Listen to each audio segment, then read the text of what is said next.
함께 봉독할 하나님의 말씀은 여호수아 3장 1절로 6절의 말씀입니다. 함께 봉독하도록 하겠습니다. 여호수아는 아침 일찍 일어나 모든 이스라엘 자손과 함께 시딤을 떠나 요단강까지 왔다.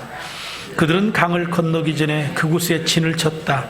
사흘 뒤에 지휘관들이 진을 두루다니며 백성에게 명령하였다. 너희는 레위 사람 제사장들이 주 너희 하나님의 언약궤를 들어서 매는 것을 보거든 진을 철수하여 제사장들의 뒤를 따라라. 너희가 이전에 가보지 않았던 길을 가기 때문에 제사장들이 너희가 가는 길을 안내할 것이다. 그러나 너희와 언약궤 사이는 2000보쯤의 거리를 띄우고 그 궤에 가까이 가지 말아라. 여호수아가 백성에게 말하였다. 너희는 자신을 성결하게 하여라. 주께서 내일 너희 가운데에서 놀라운 일을 이루실 것이다. 여호수아가 제사장들에게 언약궤를 메고 백성보다 앞서 건너가라고 명령하자 그들은 언약궤를 메고 백성들 앞에서 나아갔다. 아멘. 자, 오늘 봉독해드린 이 본문의 말씀을 중심으로 해서 믿음으로 장애물을 극복하기, 이런 제목을 가지고 말씀을 나누겠습니다. 인생을 살아가면서 가장 힘든 때가 언제입니까? 바로 우리의 인생 앞에 장애물을 만났을 때입니다. 대개가 이 장애물들을 보면 예측되어지는 장애물, 어떤 성장기의 과정 속에서 사춘기가 온다. 누구나가 겪는 자녀들의 사춘기, 예측되어지죠. 또 우리의 인생의 삶에서 분명히 이렇게 예측되어지는 장애물들이 있습니다. 하지만 대부분의 장애물은 전혀 예측되어지지 않습니다. 그리고 이 장애물들은 어느 날 갑작스럽게 예고도 없이 끊임없이 우리에게 몰려옵니다. 산을 하나 넘었더니 또 다른 산이 있는 것처럼, 강을 하나 건넜더니 또 다른 강이 있는 것처럼 그렇게 파도처럼 밀려오는 것입니다. 그렇다고 한다면 우리 앞에 놓여 있는 이 장애물들을 우리는 어떻게 대해야 할까요? 장애물이 올 때마다 멈춰서고 안 돼. 나는 하는 일마다 안 돼. 나는 결코 이 장애물을 뛰어넘을 수 없어. 라고 하면서 포기하고 좌절해야 되겠습니까? 아니면 어떤 장애물이 와도 이것을 뛰어넘는 믿음을 가지고 나아가야 되겠습니까? 요즘 사는 것이 힘들다 보니, 즉 요즘 젊은이들 희망이 없다라고 그렇게 말하지 않습니까? 그래서 공부하는 것도 힘들고, 직장 들어가는 것도 힘들고, 연애하는 것도 힘들고, 결혼하는 것도 힘들고, 결혼해서 자녀 낳아 키우는 것도 힘들다. 그러니 혼자 사는 것이 낫다라고 그렇게 생각하기도 합니다. 그래서 영화로 진로를 디자인하라라는 책에 보면 살아가면서 우리가 만나는 이 어려움과 장애를 만났을 때에 어떻게 해야 되느냐 라는 이야기를 하면서 이렇게 정의를 합니다. 장애물을 바라보는 관점과 태도가 매우 중요하다. 그러니까 장애물이 없을 수는 없다는 얘기입니다. 누구나 인생을 살면서 이 장애물을 만나게 되는데 그 장애물을 어떤 시각에서, 어떤 관점에서 바라보느냐에 따라서 어떤 사람은 장애물을 뛰어넘어 건너가기도 하고, 어떤 사람들은 장애물에 함몰되어서 포기하고 좌절하더라, 이겁니다. 그러면서 이 책에서 우리에게 주는 내용은 이렇습니다. 첫 번째가 뭐냐면 문제의 장애물과 직접 부딪히라는 것입니다. 두려움에 대한 가장 좋은 해결책은 문제를 피하지 않고 직접 부딪히는 것으로, 문제를 직접 부딪히다 보면 거기에 정답도 해답도 찾게 될 것이라는 얘기입니다. 그리고 두 번째 제시하는 것이 뭐냐면 자신이 잘하는 것에 집중하자입니다. 여러분, 사람마다 잘하는 게 있고 못하는 게 있습니다. 그런데 우리가 못하는 것에 집중을 하면 결국은 그 못하는 것에 내 자신이 함몰되어 빠져 허우적됩니다. 저도 목회를 하면서 잘하는 것이 있고 못하는 것이 있습니다. 그런데 과거에는 늘 못하는 것만 집중하는 겁니다. 그럴 때 결국은 그래, 난 할 수 없어. 내 그릇은 이 정도밖에 안 돼. 늘 이런 어떤 열등감에 시달렸습니다. 그런데 가정교회를 만나면서 여전히 부족하고 여전히 열등감이 있지만, 그러나 내게 있는 그 작은 것일지라도 장점을 바라볼 때에 그래도 나도 할 수 있구나, 하면 되는구나, 이런 자신감을 얻었습니다. 그래서 자신이 잘하는 것, 자신이 좋아하는 것에 집중하면 적어도 성공이냐 실패 여부를 떠나서 자신이 행복하지 않더냐? 그러면 되지 않겠습니까? 내가 행복하다면. 그리고 마지막 세 번째로는 타인의 평가에 연연하지 말라는 것입니다. 자신의 가치를 스스로 인정하지 않으면 어느 누가 나를 인정해 주겠습니까? 그러므로 나만의 진로를 정했다면 그 진로, 목표를 위해서 기꺼이 꿈을 향해 달려가라는 것입니다.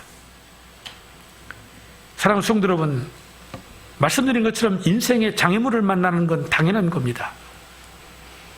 이 밖에도 수많은 원리들이 있겠지만 오늘 이 말씀을 기억해 보십시오. 문제의 장애물과 직접 부딪히십시오. 자기가 잘하는 것에 집중하십시오. 타인의 평가에 연연하지 마십시오. 그래서 지금 우리가 역경을 만났다면 이런 구호를 외쳐보시기 바랍니다. 나는 할 수 있다. 나는 하고야 만다. 나는 반드시 해낸다.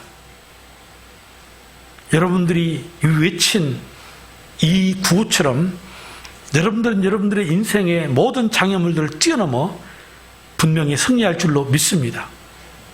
지금 이스라엘 백성들에게 요구드린 믿음이 바로 이런 믿음입니다. 그래서 이스라엘 백성들은 지금 하나님 앞에 이런 구호를 외쳐야 합니다.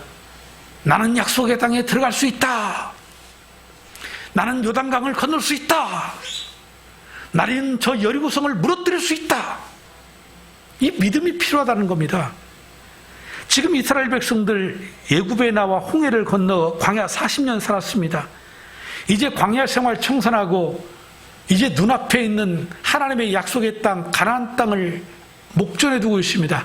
하지만 그들 앞에 장애물이 있습니다. 첫째가 요단강이라는 장애물이요, 그리고 반드시 무너뜨리고 점령해야 될 여리고라는 그러한 장애물이 놓여 있는 것입니다.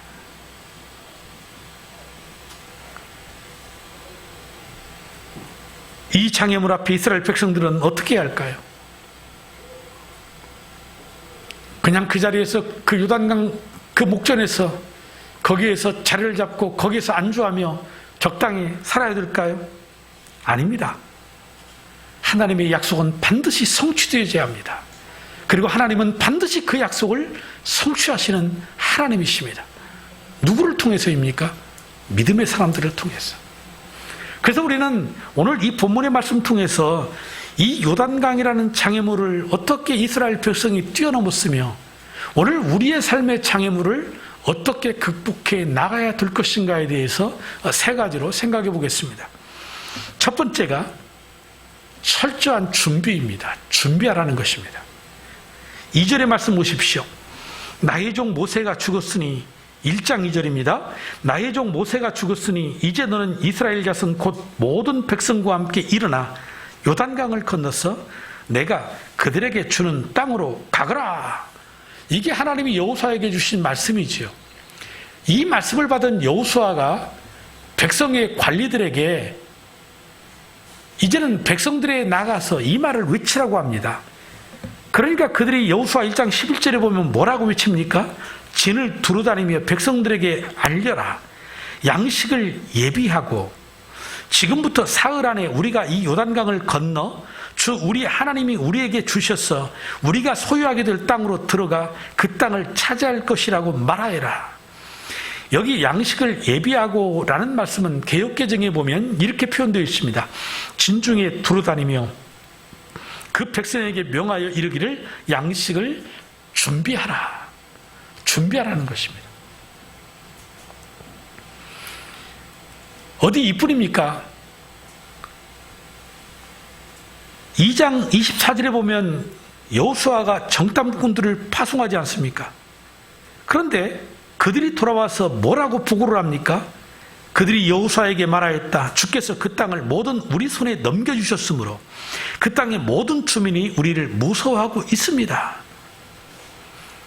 하나님이 주실 약속의 땅을 건너기에 앞서 그들 앞에 있는 장애물, 그것들을 건너가기 위해서, 그것들을 무너뜨리기 위해서 정탐꾼을 보내어서 다 정탐하게 하고 그들의 입술의 보고를 통하여 저들의 성이 아무리 견고하고 저들의 칼과 창과 방패가 아무리 크다고 할지라도, 저들이 아무리 키가 크고 장대한 그러한 장수들이라 할지라도, 하나님은 이미 앞서서 저들의 마음을, 간담을 다 녹여놓으시고 전의를 상실하게 하여 이 전쟁은 해보나마나 우리의 승리이구나 다 확인하지 않습니까?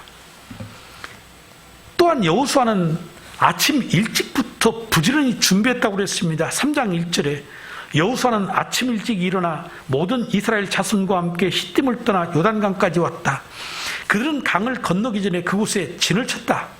여호수아는 하나님이 주실 것이라는 약속을 믿었지만은 그 약속을 믿고 나태하지 않았습니다. 더욱더 새벽부터 일어나서 기도하고 그 백성들과 함께 준비했습니다. 믿음이라는 것은 무턱대고가 아닙니다. 오늘 우리 그리스도인들의 사람들도 마찬가지입니다. 믿음으로 한다고 아무렇게나 하면 안 됩니다. 기도했다고 무턱대고 덤벼들면 안 됩니다. 그것은 올바른 믿음의 길이 아닙니다. 우리가 믿는다고 하더라도, 기도했다 하더라도 이 여호수아와 같이 철저하게 준비해야 합니다. 학생들은 학교에서 열심히 자기에게 주어진 그 본분에 대해서, 직장에서는 그리스도인으로서의 자신에게 주어진 그 맡겨진 그 일을 위해서, 사업장을 위해서 철저하게 준비하고 시행해야 합니다. 그럴 때 하나님께서 우리로 하여금 준비된 자들을 통하여서 그 약속을 이루어 가시는 겁니다. 저는 우리 성도들 모두가 다 믿음 안에서 자신에게 주어진 꿈과 그 목표를 향해 철저히 준비해서 모두가 여러분들이 원하는 그 목표, 그 성공에 이르기를 주님의 이름으로 축복합니다. 그리고 두 번째로는 자신들을 성결하게 하라는 겁니다. 3장 5절입니다. 여호수아가 백성에게 말하였다. 너희는 너희 자신을 성결하게 하여라. 주께서 내일 너희 가운데에서 놀라운 일을 이루실 것이다. 여호수아는 요단강을 건너기에 앞서서 백성들에게 특별한 요구를 하고 있습니다. 그것이 뭡니까? 너희 자신들을 성결하게 하라. 왜입니까? 그 이유를 분명히 그 다음에 설명하고 있어요. 내일 하나님이 행하실 그 놀라운 일들을 보기 때문이다. 다른 말로 말하면 어떤 뜻입니까? 하나님이 행하시는 놀라운 일을 보지 못하는 사람은 성결하게 하지 않은 사람들입니다. 여러분, 하나님의 축복에도 분명한 원리가 숨어 있습니다. 오늘 이 요단강이라는 장애물을 뛰어넘고 여리고를 뛰어넘어서 하나님의 약속의 땅에 들어갈 사람들은 누구입니까? 하나님 앞에 자신을 성결케 한 사람. 하나님은 성결케 한 사람에게 축복하시고 하나님은 성결한 사람에게 은혜를 베푸신다라는 겁니다. 그래서 우리가 하나님 앞에 회개를 부르짖는 이유가 여기에 있는 겁니다. 아무렇게나 자기의 마음대로 살아놓고 자기 어려움 있을 때 하나님 내 기도 들어주세요. 하나님은 기도하면 들어주신다며요. 아닙니다. 성결입니다. 하나님은 성결한 자에게 은혜 베푸시고 하나님은 성결한 자를 축복하십니다. 그런데 저는 이 말씀에서 그렇다고 해서 이 이스라엘 모든 백성들이 다 성결했을까? 제가 꼭 부정적인 사람이어서가 아니라 저는 개 중에는 성결케 하지 않은 사람이 있다고 생각합니다. 어떤 공동체이든 어떤 단체이든지 간에 꼭 말 안 듣는 사람들이 있어요. 있지 않나요? 아무리 학교에서 선생님이 뭐라고 가르쳐 주셔도 말 안 듣는 학생은 꼭 말을 안 듣습니다. 뭐 직장에서도 마찬가지고 여러분들이 주변에 보면 정말 우리가 흔히 말하는 꼴통들, 말 안 듣는 꼴통들이 있어요. 성결하게 하라. 이건 축복하기 위함인데 하나님이 행하실 놀라운 기이한 일을 경험하고 목도하고 그것을 바라보게 하기 위함인데 하지 않아요. 저는 분명히 있었을 것 같아요. 그러면 이제 요단강을 건너가고 여리고를 무너뜨리면서 하나님이 행하실 그 기이한 일 속에 이들은 참여를 했을까요? 안 했을까요? 성결하게 하지 않았으니 요단강 건너기 전에 다 죽었을까요? 그런 기사는 없는데 저는 제가 볼 때에는 그들도 함께 이 자신을 성결케 하여 하나님이 행하신 놀라운 일들 속에 저들도 분명히 함께 그 요단강을 건너가고 함께 여리고성이 무너지는 그 놀라운 현장을 경험했을 것입니다. 그런데 문제는 무엇일까요? 자신을 성결케 한 사람에게 요단강을 건너고 여리고를 무너뜨린 이 사건이 어떻게 비춰지며 자신을 성결케 하지 않은 사람에게 요단강을 건너는 기적과 그 여리고가 무너지는 기적을 어떻게 이 사람들은 판단했을까요? 자신을 믿음 가운데 성결케 한 사람들은 하나님의 행하신 그 위대한 일을 인하여서 하나님께 영광을 돌렸을 것입니다. 하지만 자신을 성결케 하지 아니하고 하나님의 말씀을 거역한 저들은 하나님이 그 놀라운 일을 행하셨음에도 불구하고 그 일을 마치 아무것도 아닌 대수롭지 않은 일처럼 여기는 겁니다. 그래서 저는 이러한 무리들의 특징이 뭐냐면 신약에서 오병이어의 기적의 현장에서 예수님이 행하신 그 놀라운 그 축복의 떡과 물고기를 배불리 먹고 남겼음에도 불구하고 저들이 예수님을 하나님의 아들로 인정하지 아니하고 자신들의 배부름의 왕으로 삼으려고 했던 그런 무리들과 똑같은 사람들이다. 동일한 하나님의 위대한 일을 경험했음에도 불구하고 한 사람에게는 영생이요, 한 사람에게는 영원한 심판이 주어지는 그러한 두 갈림길로 나눠지게 되는 것이라는 얘기입니다. 그렇다면 여기서 우리는 오늘 우리 자신들을 과연 어떻게 성결하게 할 수 있을까요? 출애굽기의 말씀처럼 우리의 옷을 깨끗하게 빨아입고 목욕을 하면 되겠습니까? 여호와께 예배를 드리고 헌금을 드리면 성결케 되겠습니까? 물론 그런 것들도 외형적으로는 성결하게 보일지는 모르겠습니다. 하지만 그렇게 해서 거룩하게 된다면 예수님께서 영문 밖에서 그 십자가의 고통을 당하실 이유가 아무것도 없는 것입니다. 그래서 히브리서 13장 12절은 이렇게 말합니다. 그러므로 예수께서도 자기의 피로 백성을 거룩하게 하시려고 성문 밖에서 고난을 받으셨습니다. 예수님께서 성문 밖 골고다 언덕에서 그 십자가의 고난을 당하신 이유는 우리를 성결케 하시기 위함이었다. 요한일서 1장 7절의 말씀은 그러나 하나님께서 빛 가운데 계신 것과 같이 우리가 빛 가운데로 살아가면 우리는 서로 사귐을 가지게 되고 하나님의 아들 예수의 피가 우리를 모든 죄에서 깨끗하게 해주십니다 라고 그랬습니다. 그러니 성결하게 되는 것은 옷을 깨끗이 빨아 입는다고 되는 것이 아닙니다. 주일이 되면 가장 깨끗한 옷을 입고 가장 흰 셔츠를 입고 가장 멋진 넥타이를 메고 가장 멋진 구두를 신었다고 해서 되는 것이 아닌 것입니다. 그것들이 우리를 성결케 하지 않습니다. 오직 우리를 위하여 십자가에 죽으신 예수 그리스도의 그 보혈의 피를 믿는 사람, 그 보혈의 피가 우리를 정결하고 깨끗하게 하는 것입니다. 오늘 우리 모두 예수 그리스도의 보혈의 피를 믿음으로 말미암아 자신들을 성결케 하심으로 하나님이 약속하신 그 영원한 천국에 들어가는 축복이 있기를 바랍니다. 이 땅 가운데에서는 새로운 삶, 새롭게 창조된 삶을 살아가시기를 바랍니다. 그래서 에베소 4장 22절로 24절에 우리에게 이렇게 말씀하십니다. 여러분은 지난날의 생활 방식에 얽매여서 허망한 욕정을 따라 살다가 썩어 없어질 옛사람을 벗어버리고 마음의 영을 새롭게 하여 하나님을 따라 참된 의로움과 거룩함으로 지으심을 받은 새 사람을 입으십시오 라고 그랬고, 히브리서 10장 22절에는 그러니 우리는 확고한 믿음을 가지고 참된 마음으로 하나님께 나아갑시다. 우리는 마음에다가 예수의 피를 뿌려서 죄책감에서 벗어나고 맑은 물로 몸을 깨끗이 씻었습니다 라고 그랬습니다. 사랑하는 성도 여러분, 분명히 우리가 이 세상을 살아가다 보면 우리 앞에 장애물들이 분명 놓여져 있습니다.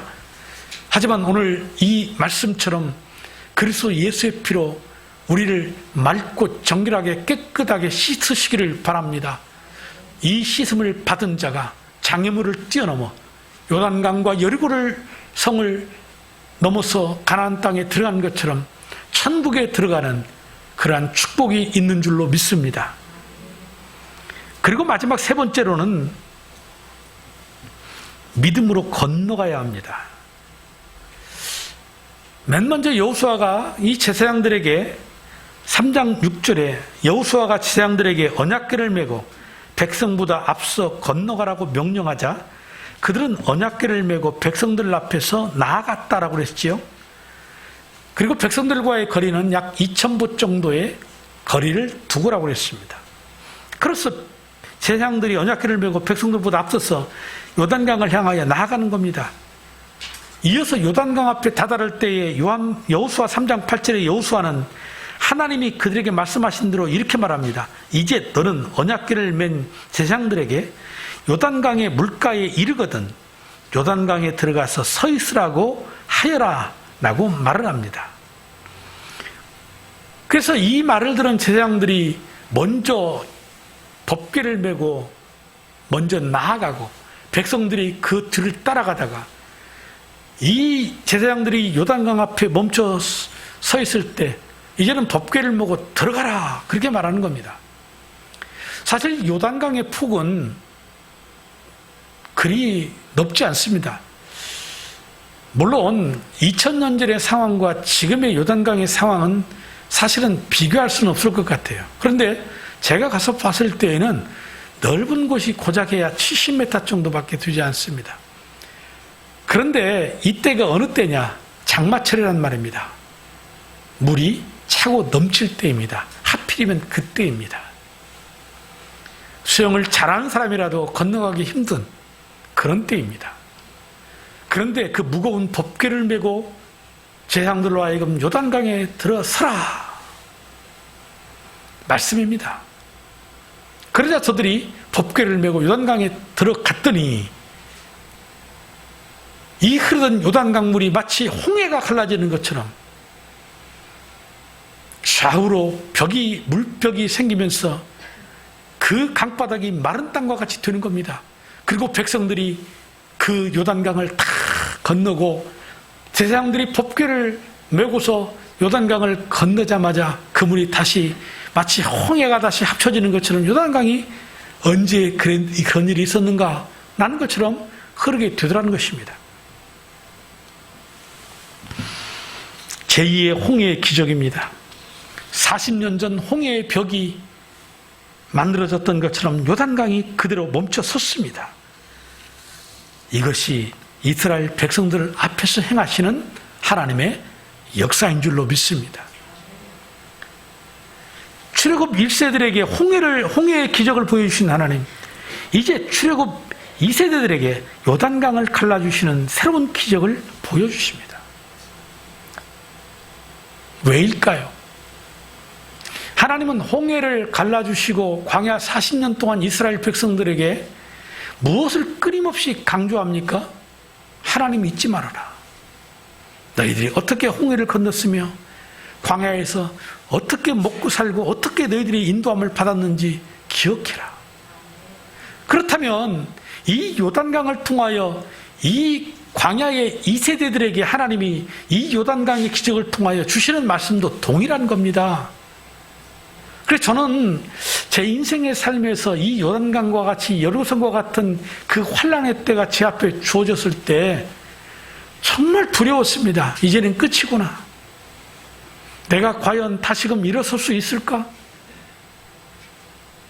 내가 예일교회라는 교회를 개척했고 저 아내와 자녀들과 함께 이제 이 목회를 시작하고 당한 이 상황에서 내가 다시 일어설 수 있을까? 그때 하나님이 주신 말씀이 그겁니다. 너는 가만히 있어 내가 하나님됨을 알지어다. 그 말씀이셨어요. 내가 하는 게 아닙니다. 우리가 하는 게 아니란 말입니다. 하나님이 우리 앞서서 행하시는 겁니다. 우리는 그 하나님을 바라보고 믿음으로 나아가는 자들인 것입니다.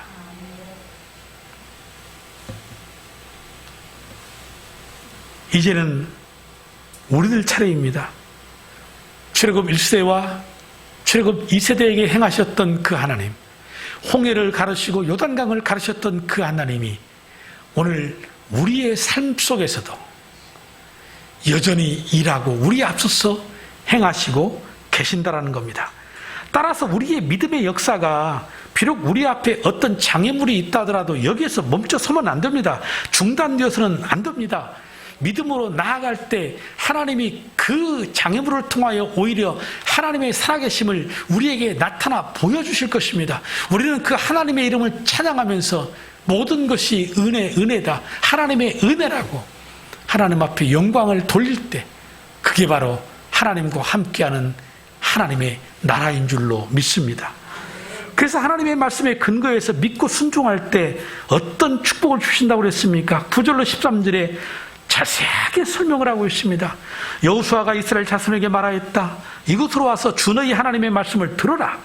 여호수아가 말을 계속하였다. 이제 이루어질 이 일을 보고 너희는 살아계신 하나님이 너희 가운데 계셔서 가나안 사람과 헷 사람과 히윗 사람과 브리스 사람과 기르가스 사람과 아모리 사람과 여부스 사람을 너희 앞에서 쫓아내신다는 것을 알게 될 것이다.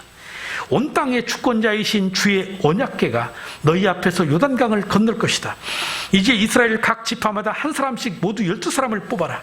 온 땅의 주권자이신 주의 궤를 맨 제사장들의 발바닥이 요단강 물에 닿으면 요단강 물 곧 위에서부터 흘러내리던 물줄기가 끊기고 뚝이 생기고 물이 고일 것이다. 믿음으로 나아갈 때, 그 말씀 붙잡고 순종할 때 이 약속의 축복 주시마 했는데 믿음으로 제사장들이 그 요단강 물에 발을 담글 때 이 하나님의 이 축복의 역사가 일어난 줄로 믿습니다. 그러므로 우리 앞에 어떤 어려움과 장애물들이 놓여있을지라도 여러분 살아계신 하나님을 믿으십시오. 우리 앞서서 행하시고 일하고 계시는 하나님을 믿으십시오. 그럴 때 반드시 장애물 뛰어 넘어갈 줄로 믿습니다. 이제 말씀을 맺습니다. 이스라엘 백성들은 그들 앞에 요단강이라는 장애물이 있었습니다. 어떻게 저들이 그 장애물을 극복하고 요단강을 건널 수 있었습니까? 하나님 앞에 믿음으로 기도하고 철저히 준비하는 것입니다. 믿음은 설렁설렁 대충대충 하는 것이 아닙니다. 믿음은 더 철저하게 준비하는 것입니다. 뿐만 아니고 하나님 앞에 무엇보다도 예수 그리스도의 보혈의 피로 우리 자신을 성결하게 해야 합니다. 하나님은 성결한 자를 축복하시고 성결한 자에게 은혜를 베풀어 주십니다. 뿐만 아니고 믿음으로 우리 앞에서 일하시는 하나님을 바라보면서 믿음으로 나아갈 때 장애물을 뛰어넘을 수 있습니다. 요단강과 같은 장애물, 이것만 바라보면 바라볼수록 이 장애물들이 더 커져 보입니다. 처음에는 작은 시험 하나가 이것을 묵상하고 나면요, 나중에는 엄청난 시험거리가 되어버립니다. 사실은 아무것도 아니었는데. 왜 그래요? 이 두려움이라는 것, 시험이라는 것도 마치 영적으로는 이것들이 생명이 있어요. 작은 의심 하나가 커지고 커지면 가정이 파탄되고 관계가 끊어집니다. 사실은 서로가 조금만 대화하고 소통했더라면 아무것도 아닌 것이. 마찬가지입니다. 믿음이라고 하는 것에 이 작은 생명의 씨앗이 심겨지면 이것이 자라고 자라나면 이 믿음이 엄청난 열매를 우리에게 맺게 합니다. 그래서 우리에게는 이 믿음의 생명의 씨앗이 심겨지면 이 두려움을 이기고 우리가 어떤 장애물도 건너고 나갈 수 있게 되는 것입니다. 그러므로 우리가 문제를 만나고 장애물을 만나면 어떻게 하라는 겁니까? 하나님만 바라보라는 것입니다. 하나님 바라보라. 저 목사 바라볼 필요도 없어요. 사람 바라볼 필요가 없어요. 오히려 목사나 사람들은요, 오히려 내가 만난 이 두려움을 더 크게 만들거나 더 시험을 크게 만드는 존재일 뿐입니다. 그런데 하나님 한 분 딱 바라보면 사라져요. 다 사라져요. 그리고 오직 구속하신 주님밖에 안 보여요. 그래서 승리하는 겁니다. 바로 장애물을 극복하는 원리, 우리가 모든 시험과 시련들을 극복하는 원리가 바로 여기에 있는 것입니다. 사랑하는 성도 여러분, 우리 앞에 놓여있는 장애물 무엇입니까? 학업의 시험입니까? 직장의 시험입니까? 아니면 돈 문제, 질병 문제, 자녀 문제, 사람과의 갈등 문제, 어떠한 신앙적인 문제입니까? 여러분들의 눈을 들어 주님을 바라보시기를 바랍니다. 아무리 문제가 크더라도 그 문제들이 주님보다는 크지 않습니다. 살아계신 그 하나님을 바라본다면 넉넉하게 물리칠 수 있는 겁니다. 그래서 시편 42편 5절 말씀에 시인은 이렇게 우리에게 말합니다. 내 영혼아, 네가 어찌하여 그렇게 낙심하며 어찌하여 그렇게 괴로워하느냐? 너는 하나님을 기다려라. 이제 내가 나의 구원자, 나의 하나님을 또다시 찬양하련다. 시편 62편 5절로 6절에 보면 내 영혼아 잠잠히 하나님만 기다려라. 내 희망은 그에게서 온다. 하나님만이 나의 반석, 나의 구원, 나의 요새이시니 나는 흔들리지 않는다라고 그랬습니다.